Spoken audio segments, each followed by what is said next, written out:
বাংলাদেশে বিদেশি বিনিয়োগ বাড়ানোর আহ্বান প্রধান উপদেষ্টার। অন্তর্বর্তী সরকারের প্রতি বিশ্ব ব্যাংকের সমর্থন পুনর্ব্যক্ত। লন্ডনে চিকিৎসারত বেগম খালেদা জিয়ার অবস্থা কিছুটা উন্নতি, জানালেন চিকিৎসক।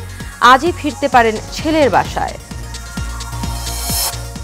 কিংস পার্টি গঠনের চেষ্টা চালাচ্ছে উপদেষ্টারা, মন্তব্য রুহুল কবির রিজভীর। প্রশাসনিক নিয়োগে বিশেষ দলকে সুবিধা দেওয়ার অভিযোগ। এবং সারা দেশে শীতের দাপট, কুয়াশার পাশাপাশি বইছে হিমেল হাওয়া। দিনাজপুরের সর্বনিম্ন তাপমাত্রা 11.2 ডিগ্রি রেকর্ড।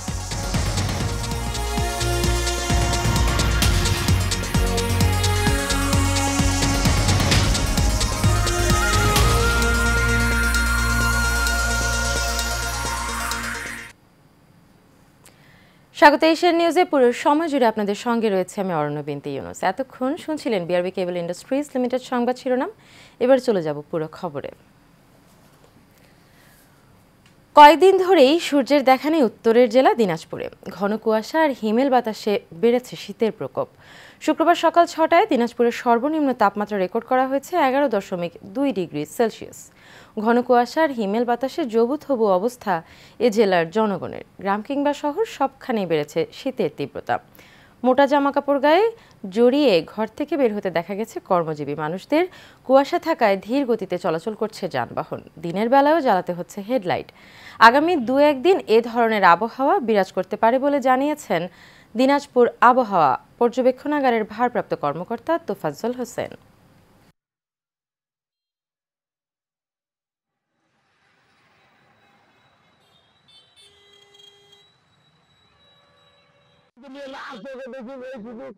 তীব্র শীতের কারণে মানুষ ঘর থেকে বের হচ্ছে না, বিধায় আমাদের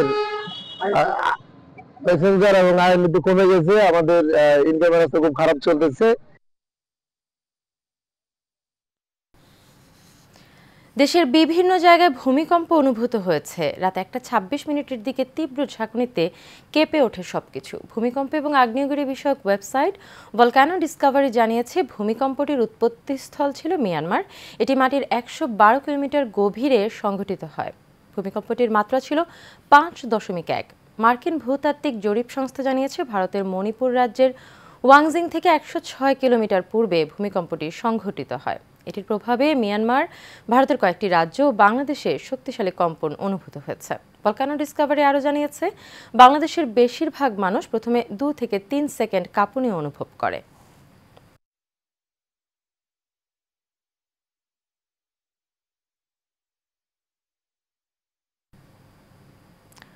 হস্তান্তর জটিলতায় প্রায় 2 বছর যাবৎ শরীয়তপুর সদর হাসপাতালের হিমাগারে পড়ে আছে 2 ভারতীয় নাগরিকের মরদেহ দুটির পেছনে প্রতিনিয়ত ফ্রিজ মর্চুয়ারি ভাড়া গুনছেন কারাগার কর্তৃপক্ষ। দীর্ঘ সময় ধরে লাশগুলো পড়ে থাকায় হাসপাতাল কর্তৃপক্ষ পড়েছে বিপাকে। বিষয়টি ঊর্ধ্বতন কর্তৃপক্ষের মাধ্যমে ভারতীয় হাইকমিশনে জানানো হলেও মেলেনি কোনো সমাধান। ফারুক আহমেদ মোল্লার পাঠানো তথ্য এবং চিত্রে বিস্তারিত জানাচ্ছেন আরবে ইসলাম হিমু। অনুপ্রবেশের দায়ে গেল 2022 সালের 18 মে ভারতের নাগরিক বাবুল সিং ও 8 অক্টোবর সতেন্দ্র কুমারকে পদ্মা সেতু প্রকল্প এলাকা থেকে আটকের পর শরীয়তপুর জেলা কারাগারে পাঠায় পুলিশ। 2023 সালে 5 মাসের ব্যবধানে শরীয়তপুর সদর হাসপাতালে চিকিৎসাধীন অবস্থায় মারা যান তারা। এরপর থেকে মরদেহ দুটি হাসপাতালের হিমাগারে রয়েছে। হাসপাতালের নথি অনুযায়ী মরদেহ দুটির পেছনে সরকারের হিমাগারের ব্যয় এসেছে 24 লাখ টাকা, যার মধ্যে কারাগার কর্তৃপক্ষ পরিশোধ করেছে 9,70,000 টাকা।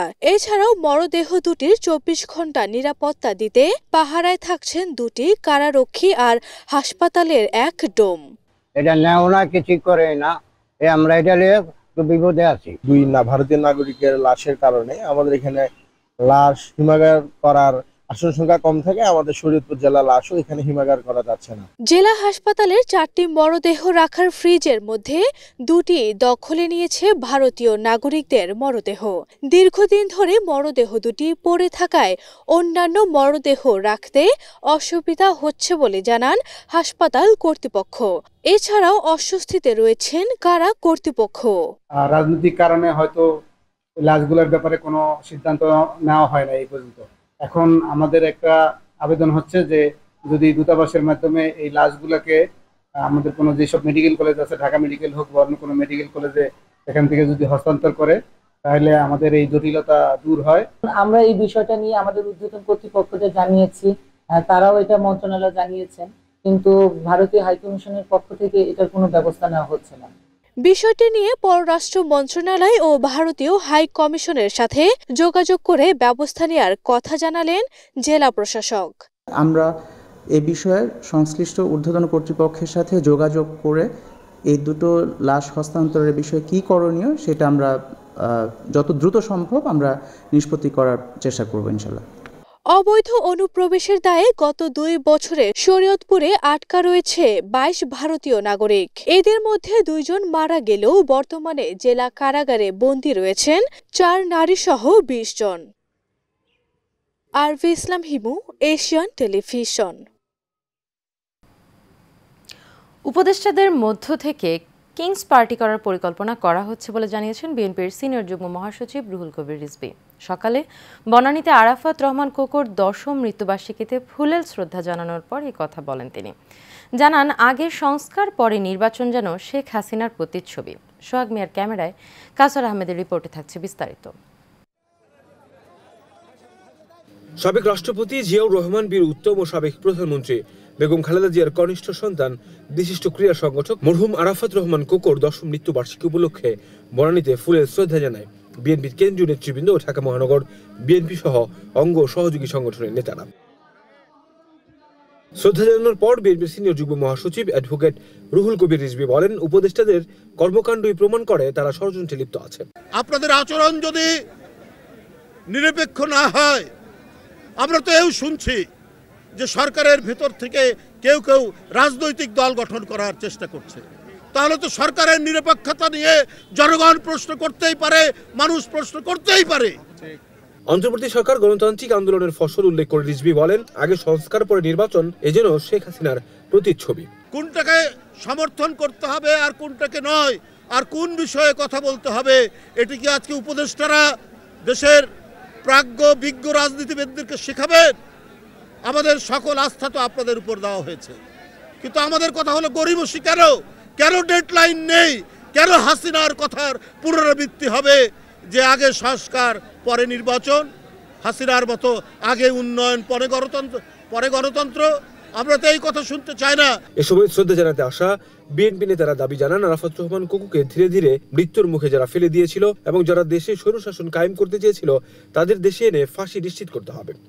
যেভাবে লুটপাট করে দেশের মানুষকে, যেভাবে গণতন্ত্র খুন করে দেশ থেকে যেভাবে অর্থ লুট করে দেশের সমস্ত কিছু পঙ্গু করে আজ দেশ থেকে বিতাড়িত হয়েছে, বাংলার মানুষ তাকে ফিরিয়ে আনবে। বাংলার জনগণ এই শেখ হাসিনাকে দেশে ফিরিয়ে এনে তার ফাঁসি কার্যকর করবে। আজকে ফ্যাসিবাদের পতনের সাথে সাথে দেশের মানুষ, গণমানুষ, স্বাধীনতাকামী মানুষ, গণতন্ত্রকামী মানুষ, দেশপ্রেমিক মানুষগুলো আজকে সবাই হৃদয় থেকে বিদেয়ী আত্মার মাগফিরাত কামনা করছেন মরহুম আরাফাত রহমান কোকোর। ঠিক একইভাবে আমরা বলতে চাই, দেশের স্বাধীনতাকামী মানুষ, গণতন্ত্রকামী মানুষকে দেশনায়ক তারেক রহমানের নেতৃত্ব ঐক্যবদ্ধ থেকে আগামীর সকল ফ্যাসিবাদকে এবং গণতন্ত্র বিনাশী শক্তিকে মোকাবেলা করতে হবে ইনশাআল্লাহ। এ দেশে কোনো ফ্যাসিবাদের জায়গা হবে না বলেও হুঁশিয়ারি দেন তারা। কাউসার আহমেদ, এশিয়া টেলিভিশন, ঢাকা। আজ রাতে হাসপাতাল থেকে বাসায় ফিরতে পারেন বিএনপি চেয়ারপারসন বেগম খালেদা জিয়া। বৃহস্পতিবার রাতে লন্ডনের দ্য লন্ডন ক্লিনিক হাসপাতালের সামনে সাংবাদিকদের ব্রিফিংকালে খালেদা জিয়ার ব্যক্তিগত চিকিৎসক ও বিএনপির স্থায়ী কমিটির সদস্য ডক্টর এজেডএম জাহিদ হোসেন কথা বলেন। তিনি বলেন, বৃহস্পতিবার নতুন করে আরও কিছু পরীক্ষা নিরীক্ষা দেওয়া হয়েছে। শুক্রবার সেসব রিপোর্ট পাওয়া গেলে খালেদা জিয়ার ছুটি হতে পারে। তিনি পরবর্তীতে বাসা থেকে নিয়মিত চিকিৎসা নেবেন। ডাক্তার জাহিদ বলেন, শুক্রবার তার ছুটি হওয়ার সম্ভাবনা রয়েছে। ডাক্তার জাহিদ আরও বলেন, গত 17 দিনে বেশ কিছু পরীক্ষা নিরীক্ষা করানো হয়েছে। দু একটি রিপোর্ট এখনও আসেনি। খালেদা জিয়া শারীরিকভাবে আগের চেয়ে অনেকটা ভালো রয়েছেন।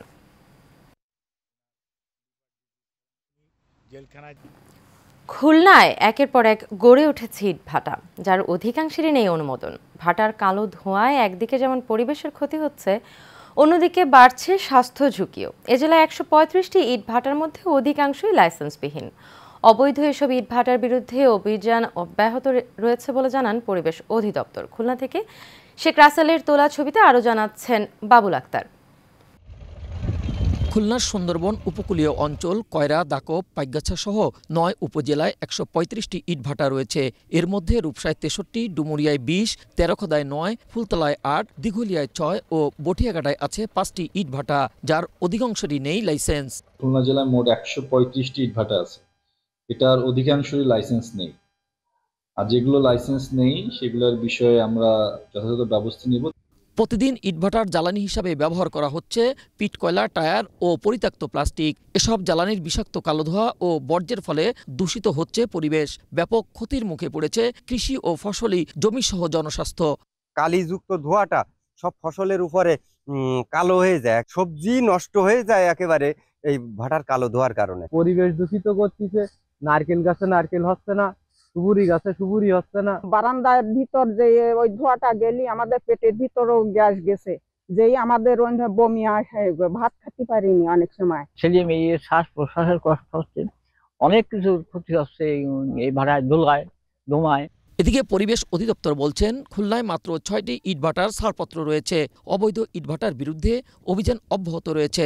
৫ থেকে ৬টা ছাড়পত্র নবায়ন করতে পারছি, আর কিছু ছাড়পত্র প্রসেসিং আছে। জেলা প্রশাসন সহায়তায় আমরা এই অভিযান অব্যাহত রাখছি। অবৈধভাবে ইটভাটা স্থাপন করলে ১ বছরের কারাদণ্ড এবং ৫০,০০০ টাকা জরিমানার বিধান রয়েছে, কিন্তু আমলে না নিয়ে প্রকাশ্যে চলছে অবৈধ ইটভাটা।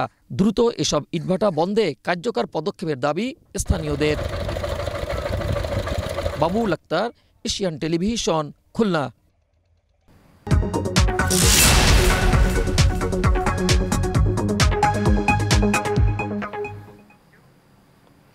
বছরের অন্যান্য সময় দাম চড়া থাকলেও এখন বেশ কম দামে পাওয়া যাচ্ছে সবজি। ৩০ থেকে ৫০ টাকা কেজি দরে বিক্রি হচ্ছে বেশিরভাগ সবজি। এতে খুশি ক্রেতারা। দাম কমায় বিক্রিও বেড়েছে বলে জানান বিক্রেতারা। রাজধানীর বিভিন্ন বাজার ঘুরে দেখা গেছে প্রতি কেজি মূলা বিক্রি হচ্ছে ৩০ টাকায়, শিম বিচিসহ প্রতি কেজি ৪০ টাকা, আর সাধারণ শিম ৩০ টাকা। মিষ্টি কুমড়া প্রতি কেজি ৪০ টাকা, লম্বা আকৃতির বেগুন ৪০ টাকা, গোল বেগুন ৫০ টাকা, শালগম ৩০ টাকা। এছাড়া ফুলকপি, বাঁধাকপি প্রতি পিস ২০ থেকে ৩০ টাকায় বিক্রি হচ্ছে। তবে রাজধানীর বাজারে বোতলজাত সয়াবিন তেলের সংকট রয়েছে। মাছ মুরগির দামও রয়েছে আগের মতোই। আবার সামনে বৈশাখ মাসে আসবে, আবার শুনতেছিলাম যে ইন্ডিয়া থেকে চাল ঢুকবে। তো সব কিছু মিলে আমরা সবাই ভাবছিলাম যে চাল আসলে আমাদের জন্য একটু ভালো হবে, দাম কম হলে আমরা বিক্রি করতে পারবো কম দামে। তো এটা আপনার ওরকম আর হয় নাই। আদাটা হালকা একটু বাড়তি, মসুর ডাল টাল মনে করেন চিনি সবই ঠিক আছে, শুধু তবে তেল এখনো অ্যাভেলেবেল পাইতেছি না। না, এটা তো আমাদের জন্য অনেক কষ্টের বিষয়, যেভাবে জিনিসের দাম সব কিছুর দামই যেভাবে বাড়তেছে। তো আসলে আমাদের তো ক্রয় সাধ্যের বাইরে আমরা চলে গেছি, তো আমরা তো আমাদের জন্য খুবই কষ্টের বিষয়। তো এখন যদি উপর মহল এই বিষয়টা একটু নজরদারি করে তাহলে আমাদের জন্য অনেক ভালো হয়। তো সবজির দাম কম, চাউল আর হলে তৈলের দামটা বেশি। দর্শক, বাজার পরিস্থিতির আরও খবর জানতে সাভার থেকে আমাদের সাথে সরাসরি যুক্ত হচ্ছেন সহকর্মী জহিরুল ইসলাম লিটন। লিটন, বাজারে নিত্য পণ্যের দাম কেমন দেখছেন আমাদের জানাবেন।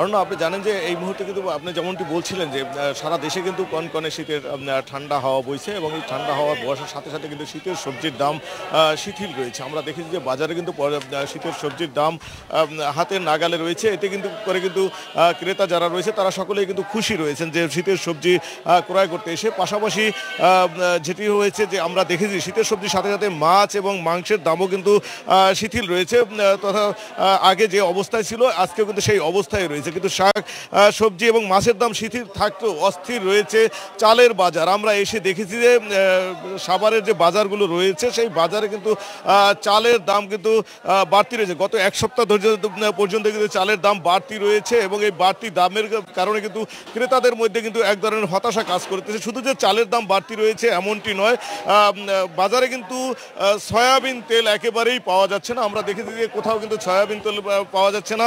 এর কারণ হিসাবে যখন আমরা আমরা দোকানিদের কাছে জানতে চেয়েছি যে সয়াবিন তেল বাড়তি থাকার কারণ কি, তখন তারা বলছেন যে খোলা তেল বাজারে বিক্রি হচ্ছে 180 থেকে 85 টাকা, পাশাপাশি যে বোতলজাত তেল সেটা বিক্রি হচ্ছে 170 থেকে 75 টাকা, যার জন্য তারা তাদের ব্যবসায়িক অবস্থা চিন্তা করেই কিন্তু খোলা তেলের ভিতরেই কিন্তু আপনার বোতলজাত তেল যেটা রয়েছে সেটা কিন্তু দিয়ে খোলা তেল হিসেবে ব্যবহার করতেছেন। আমরা একজন ক্রেতার সাথে কথা বলতে চাচ্ছি। আপনি তো চাল বোধহয় কিনতেছেন, বাজারের কি অবস্থা, চালের আজকের বাজার কি অবস্থা দেখছেন? আজকের এই যে মিনিকেট চাল কিনতে আসলাম, গত সপ্তাহে যেটা 1700 টাকা ছিল, আজকে এটা 1900-2000 টাকা। মানে আসলে চালের দাম এক সপ্তাহে এতটা ঊর্ধ্বগতি, আমরা কিভাবে কিনবো এটা?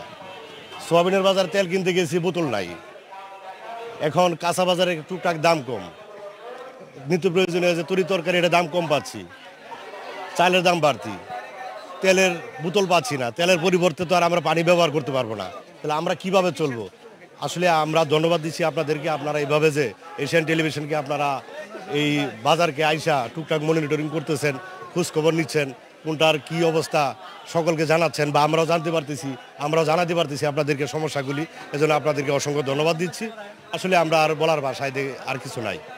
ধন্যবাদ। যেমনটি বলছিলেন আপনি, আমরা একদম বিক্রেতার সাথে কথা বলতে চাচ্ছি। এই যে চালের দাম এত বাড়তি হওয়ার কারণ হিসেবে আপনারা কি বলবেন, কেন এত চালের দাম বাড়ে? এরা কয় মিলের সমস্যা, মিলে ধান নাই, মিলে ধানের দাম বেশি, 1700 টাকা ধানের মন, 1600 টাকা ধানের মন, সেই হিসেবে ধানের দাম বেশি, এই জন্য চাল যারা মিলিতে আসে মিলে ধানের দাম বেশি, ধান কিনে দেন আমরা চাল মানাই দিই। এই মিল মালিকরা বলছেন, বলে যে ধান কিনে দেন আমরা চাল মানাই দিই। এখন ধানের দাম বেশি, 1700 1650 টাকা ধানের মন। যেমনটি শুনছিলেন যে বিক্রেতারা বলছিলেন যে মিলে ধানের সংকট থাকার কারণে কিন্তু তারা চালের দাম বেশি বিক্রি করতেছে। এই ছিল আমার কাছে সাভারের বাজার থেকে নিত্য প্রয়োজনীয় দ্রব্যের এখনকার মতো সর্বশেষ তথ্য। অনন্য লিটন, ধন্যবাদ আপনাকে। দর্শক, সাভার থেকে সরাসরি যুক্ত ছিলাম সহকর্মী জহিরুল ইসলাম লিটনের সঙ্গে। চলে যাচ্ছি পরবর্তী সংবাদে। দর্শক, বগুড়া থেকে আজকে শাকসবজির পাইকারি বাজারের সকল খবর জানিয়েছেন সহকর্মী সাজু মিয়া। চলে যাচ্ছি সরাসরি সেখানে। দাঁড়িয়ে রয়েছে বগুড়ার ঐতিহাসিক মহাস্থান হাটে। এখানে সবজির সরবরাহ বৃদ্ধি থাকায় আজকের যে বাজার, সেই বাজারে কিন্তু সবজির সরবরাহ বৃদ্ধি রয়েছে এবং সবজির দাম অনেকটাই কম। আমি যদি আপনাকে জানাই যে আজকের যে পাইকারি বাজার, এই পাইকারি বাজারে লাল পাখরি জাতের আলু প্রতিমন বিক্রি হচ্ছে 700 টাকা, স্টিক জাতের আলু 600 থেকে 650 টাকা মন, মিষ্টি কুমড়া বিক্রি হচ্ছে 300 থেকে শুরু করে মানভেদে 600 টাকা মন, এবং সিম বিক্রি হচ্ছে 200 থেকে 250 টাকা মন, টমেটো প্রতি মন 1100 টাকায়, করলা বিক্রি হচ্ছে 1200 টাকা, ফুলকপি বিক্রি হচ্ছে 150 থেকে 200 টাকা মন, মূলা বিক্রি হচ্ছে 100 থেকে 150 টাকা মন, বাঁধাকপি বিক্রি হচ্ছে প্রতি পিস 3 টাকা থেকে শুরু করে আকার ভেদে 5 টাকা পর্যন্ত, কাঁচামরিচ বিক্রি হচ্ছে 700 থেকে 750 টাকা পর্যন্ত। সবজি সরবরাহ বৃদ্ধি থাকায় কৃষকরা চিন্তিত এবং তারা কাঙ্ক্ষিত দাম না পাওয়ায় অনেকটা কষ্টের মধ্যে রয়েছে, এমনটি জানাচ্ছিলেন এখানকার যারা কৃষক তারা। অপরদিকে যারা ভোক্তা তারা জানাচ্ছিলেন যে সবজির বাজার গত কিছুদিন পূর্বে যে অস্থিরতা ছিল, সেই অস্থিরতা কিন্তু কাটিয়ে সবজির যে সরবরাহ সেটা বৃদ্ধি থাকার কারণেও অনেকটাই তারা স্বস্তিতে রয়েছেন। সাজু, আপনাকে অসংখ্য ধন্যবাদ। দর্শক, এবারে ভিন্ন প্রসঙ্গ। অন্তর্বর্তী সরকারের প্রধান উপদেষ্টা অধ্যাপক ডক্টর মোহাম্মদ ইউনূস বিদেশি বিনিয়োগকারীদের বাংলাদেশে আরও বেশি বিনিয়োগ করার আহ্বান জানিয়েছেন। তিনি বলেন, বাংলাদেশ বিনিয়োগ প্রক্রিয়া সহজ করেছে, যা আন্তর্জাতিক ব্যবসা ও বিনিয়োগ বাড়াতে প্রস্তুত। সুইজারল্যান্ডের দাভোসে বিশ্ব অর্থনৈতিক ফোরামের সম্মেলনের বিরতিতে প্রধান উপদেষ্টা বিশ্বের শীর্ষস্থানীয় কয়েকটি বিনিয়োগকারী প্রতিষ্ঠানের প্রধান নির্বাহীদের সঙ্গে বৈঠকে একথা বলেন। বিশ্ব অর্থনৈতিক ফোরামের বার্ষিক সম্মেলনে প্রধান উপদেষ্টা যুক্তরাষ্ট্র, তুরস্ক, চীন সহ একাধিক রাষ্ট্র ও রাষ্ট্রপ্রধান এবং বিভিন্ন বহুজাতিক প্রতিষ্ঠানের নির্বাহীদের সঙ্গে বৈঠক করেছেন। সেখানে তিনি বাংলাদেশে উপযোগী পরিবেশের কথা তুলে ধরে বিনিয়োগ করার আমন্ত্রণ জানিয়েছেন। বাংলাদেশে পুনর্গঠনে অন্তর্বর্তী সরকারকে বিশ্বব্যাংকের সহায়তার কথা পুনর্ব্যক্ত করেছেন বিশ্বব্যাংকের ব্যবস্থাপনা পরিচালক আন্না বেজেরদে। সুইজারল্যান্ডের দাভোসে ওয়ার্ল্ড ইকোনমিক ফোরামের বার্ষিক সম্মেলনের ফাঁকে প্রধান উপদেষ্টা ডক্টর মোহাম্মদ ইউনূসের সঙ্গে সাক্ষাৎকালে তিনি একথা বলেন। প্রধান উপদেষ্টার সঙ্গে দ্বিপক্ষীয় বৈঠক করেন মেটার গ্লোবাল অ্যাফেয়ার্স প্রেসিডেন্ট নিক ক্লেগ। এ সময় ডক্টর মোহাম্মদ ইউনূস বাংলাদেশে ফেসবুকের মাধ্যমে ভুয়া তথ্য ও গুজব ছড়ানো বন্ধে কার্যকর পদক্ষেপ গ্রহণের আহ্বান জানান। সাবেক মার্কিন ভাইস প্রেসিডেন্ট আল গোরের সাথে সাক্ষাৎ করেন ডক্টর মোহাম্মদ ইউনূস। এ সময় তিনি কার্বন নিঃসরণ, সম্পদের কেন্দ্রীয়করণ, দারিদ্র্য এবং বেকারত্ব দূরীকরণের প্রধান উপদেষ্টা অধ্যাপক মোহাম্মদ ইউনূসের উদ্যোগে চালু হওয়া বিশ্বব্যাপী 3-0 আন্দোলনের প্রশংসা করেছেন। Mehrab Suman, Asian television.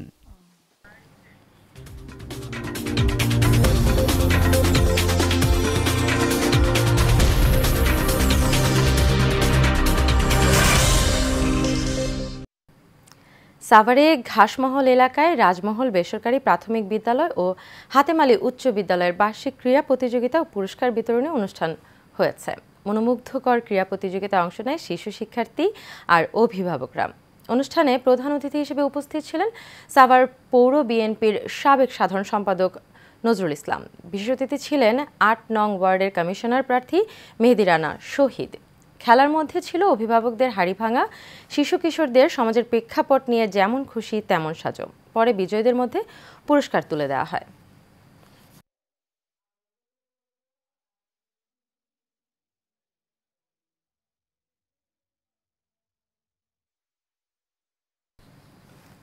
শেষ করবো এশিয়ান নিউজ, তবে যাওয়ার আগে বিআরবি কেবল ইন্ডাস্ট্রিজ লিমিটেড সংবাদ শিরোনামগুলো জেনে নেব আরও একবার।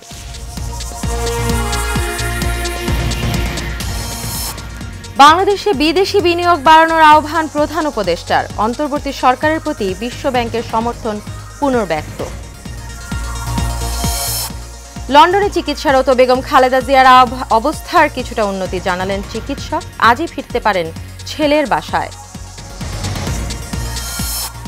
কিংস পার্টি গঠনের চেষ্টা চালাচ্ছে উপদেষ্টারা, মন্তব্য রুহুল কবির রিজভীর। প্রশাসনিক নিয়োগে বিশেষ দলকে সুবিধা দেওয়ার অভিযোগ। এবং সারা দেশে শীতের দাপট, কুয়াশার পাশাপাশি বইছে হিমেল হাওয়া। দিনাজপুরের সর্বনিম্ন তাপমাত্রা 11.2 ডিগ্রি রেকর্ড। এশিয়ান নিউজ এ পর্যন্ত। পরবর্তী সংবাদ দেখার আমন্ত্রণ রইল। এতক্ষণ সাথে থাকার জন্য সবাইকে ধন্যবাদ।